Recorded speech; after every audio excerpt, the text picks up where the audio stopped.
Today I will be talking to you about how to make smart financial decisions. One of the things I was taught as a small child is to save for a future rainy day. And what that means is basically save your money now because one day you're not going to have any money. And that's very crucial and very important as you go along in your life, as you go through college and the real world.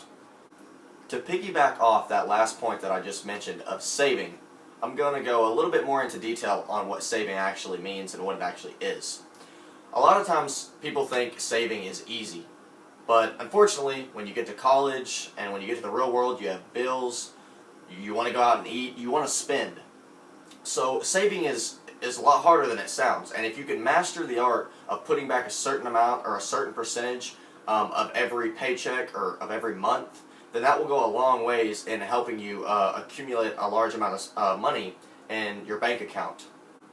Another great idea that is somewhat of an unknown to a lot of high school students who don't have a lot of money yet at their disposal is to invest in stock. And this is slightly different than just the common save your money, save for a rainy day. Investing in stock has its perks because you can make money.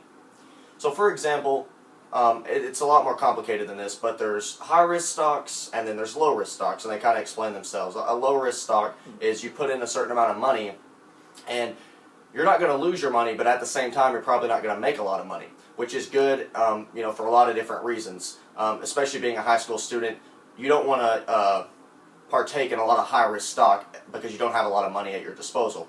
But to explain, a high-risk stock obviously is kind of what it says. It's a stock that there's a high risk, but there's also a high reward. So an example of this would be a company that's just starting out. There's a high risk that it's going to fail, but at the same time, if it does succeed, then you can make a lot of money off that in the future. And just an example of a low-risk stock would be companies such as Walmart, Apple, Microsoft, Google, and on and on and on. So yeah, just to clarify, low-risk stocks is a good way to make a little bit of money and to benefit you in the future.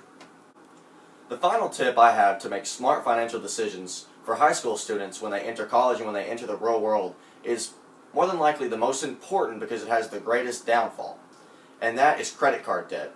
So many people that I have met over the past couple years have got into credit card debt. The problem with credit cards is it's a swipe of a card and you get what you want. A lot of college kids misinterpret this as it's just free money, but credit cards obviously are going to get your money. They're going to charge you later, and if you don't have that money to shell out, then you become in debt and you could become bankrupt really, really fast. So my advice is to stay away from credit cards, to go with prepaid debit cards. A lot of times prepaid debit cards, they have a thing where basically once you reach your limit, you can't spend any more. And a lot of times in college, that's really important because you just start swiping the card, and before you know it, you're $300, $400, $500 in debt, which is a lot of money for a college student.